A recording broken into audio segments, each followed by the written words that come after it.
Hello everyone and welcome to my channel. My name is Luke and here on this channel I talk about fragrances, focusing on designer, vintage and affordable fragrances. In today's video I want to talk about warm and cozy fragrances for autumn and winter. These fragrances are classics. I love them, I wear them in cold weather, some of them even year round. So let's get into it. Let's talk about these scents. Let's start with the big guns, shall we? This is Cinnabar from Estée Lauder. If you watch my channel, you know that I absolutely love the Estée Lauder classics, and Cinnabar is one of them. It's a classic, spicy oriental. It came out in 1978 and was created by the same perfumer who created the original Youth Dew back in 1953, Joséphine Catapano, and Bernard Chon, who was the nose behind Cabochard, who was the nose behind Azuré from Estée Lauder as well, another classic chypre.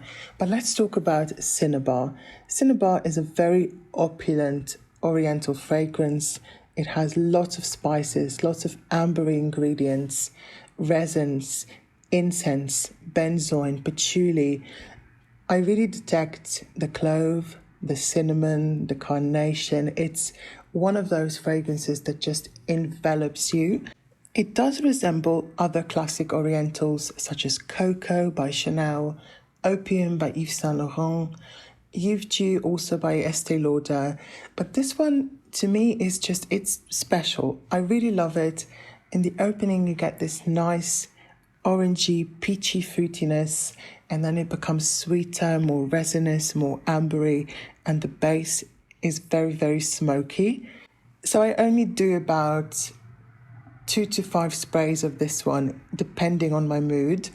It's definitely smokier and more challenging than Coco from Chanel. So if you like heavy oriental fragrances with incense, resins, carnation, cinnamon, cloves, this one is for you.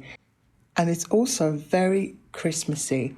It's Christmas in a bottle. It's warm, rich and spicy, and it has this Coca-Cola vibe, the same as the original Youth Dew. It really has this boozy, spicy sweetness.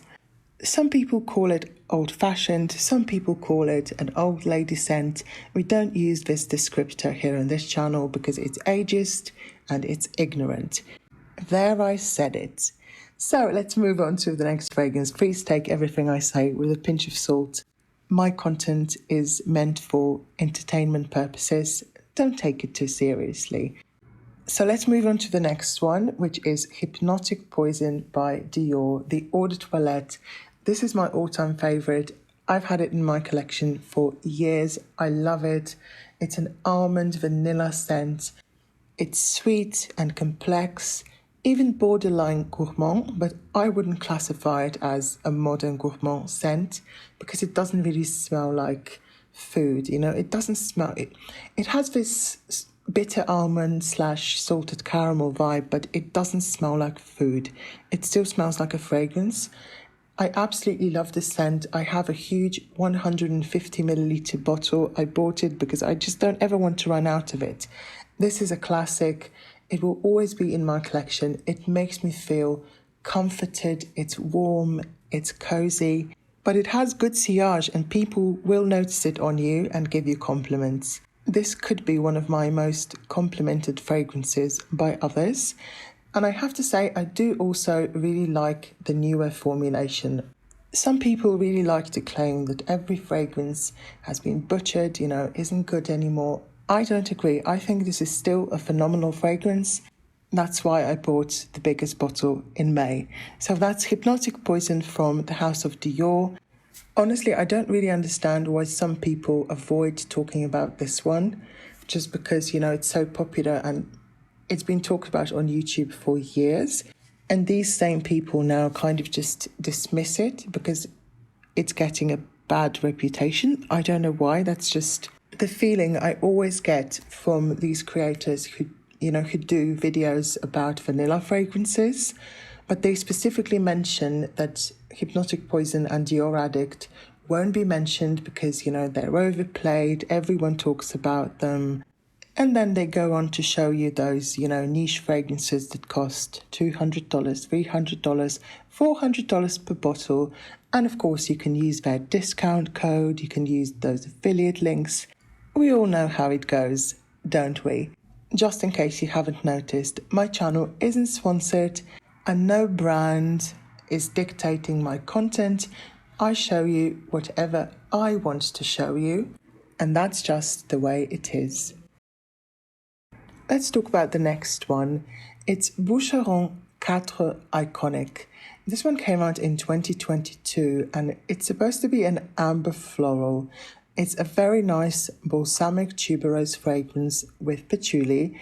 It's very heady, it's sweet, it's voluptuous. It's simply delicious. Yes, it's a modern smelling fragrance. It has the same vibe as, say, L'Interdit by Givenchy, but I really like it. It opens with syrupy, bubblegummy tuberose. In about 5 minutes, the patchouli, the amber, and those spices get more prominent. The florals are very luscious, creamy, sweet, and there's also some fruitiness to it. In the dry down, I get lots of sweet, earthy patchouli, amber. It's a modern smelling fragrance. It's quite sweet, but not gourmand. It has the same syrupy sweetness as most modern designer fragrances, yes, I agree, but it's done, executed very tastefully. I'm really happy to have this because I don't have anything like it in my collection. I used to own L'Interdit Rouge. I used it up, and I also used to own the original L'Interdit, which I also don't have anymore. So I guess this is my designer bubblegummy tuberose fragrance of choice. You don't really need 6 of them. You don't need Prada Paradox, L'Interdit, Hugo Boss Alive. All of these kind of smell the same, in my opinion. So having one is enough for me. And I'll also say that this fragrance is a great performer. The projection is very good and it lasts about, I want to say, maybe 6 to 7 hours on me. Maybe it's not the most long-lasting fragrance, but the sillage is actually really great and I can smell it on myself. And when you spray it on, it's huge, but then it becomes a skin scent in about 4 to 5 hours. So that's Boucheron Quatre Iconic. Next up, we've got Classique by Jean-Paul Gaultier. And this is one of my staples in my collection. I got this bottle on the second-hand market. I didn't know it was vintage. I only realized when I got it. And this is actually a vintage bottle from the early 2000s. And it's so much richer, so much warmer than the current formula, which is also amazing. I did try it in store. It's just a bit more soapy, a bit lighter. This one is a lot darker, richer. You can really smell the vanilla. You can smell the spices. It's a more rich and syrupy version of Classique, and I absolutely adore it. The longevity is stunning. This lasts 12 hours on me without a problem. I can really smell the ginger, the star anise, and it's just this beautiful 90s style scent profile. I've always liked this fragrance. I know it's not for everyone. It's very powdery, very makeup-y, but also very sweet, very vanillic, with a touch of bitterness from the florals, with a touch of ylang-ylang, a touch of iris. I also get maybe a touch of fruitiness in the opening, maybe some rose. New batches are definitely more soapy. This one isn't as soapy as my previous bottle, which I used up. This one is definitely darker, richer, and I absolutely adore it. I did send a sample of this to one of my friends who also really, really liked it. I have to say that Classique is in one of my top 5 90s fragrances. It's just stunning. It's a warm, ambery, floral, spicy scent, very enveloping, voluptuous, and it can really boost your confidence. It's one of those fragrances that just radiates off your skin. I love it. Do you like Classique? Let me know down in the comments. The next one is Vanilla from Alyssa Ashley. This is a very simple vanilla fragrance. I'll be honest with you, I haven't been using it that much, but I do really like it because it's this warm, cozy, sugary vanilla extract type of scent. I would classify this as a pure vanilla scent, even though it has some other notes. It's 99% vanilla. And if you like vanilla, if you like sweet vanilla with not much else to it, this one will be for you. I really like Alyssa Ashley Vanilla. I use it on its own, just as a cozy vanilla scent that I can wear all day long. It does actually last quite a long time on your skin, even though it's such a cheap fragrance. And I also use it for layering. I don't spray it directly on other fragrances. I spray it on different body parts or just on my clothes. It's perfect for layering. It's also perfect for as a bedtime fragrance. I really recommend it. It's only about $10, euros, pounds. It's very affordable. If you like pure vanilla fragrances, like Vanilla Fields from Coty, like Outremer Vanille, like the vanilla spray from the Body Shop, this one will be for you. The next fragrance that I find really warm, cozy, and comforting is the original Chantilly from the house of Dana or Dana. This was launched back in 1941 and it's one of my subscribers' signature scent. It used to be her signature and she sent me a bottle. And Chantilly is actually a very nice, soft Shalimar type fragrance. It's a soft, citrusy, resinous vanilla scent with some spices, some florals, and it's just a really nice soft fragrance. Even though it came out back in 1941, it doesn't feel too vintage or old-fashioned to me. It's just a very nice, comforting fragrance, and it's much softer and more wearable than Shalimar. The citrusy notes definitely make it a bit sour, but it dries down into this very comforting and even clean fragrance, and it's kind of sweet. You wouldn't expect it from such an old fragrance. I really like the packaging, I really like the bottle, and I really like the name. Chantilly was actually inspired by the famous French lace handmade in the city of Chantilly in France. And it's a very long tradition, goes back to the 17th century. And Houbigant, the fragrance house that first released Chantilly back in the 40s, wanted to capture the softness and delicateness of Chantilly lace.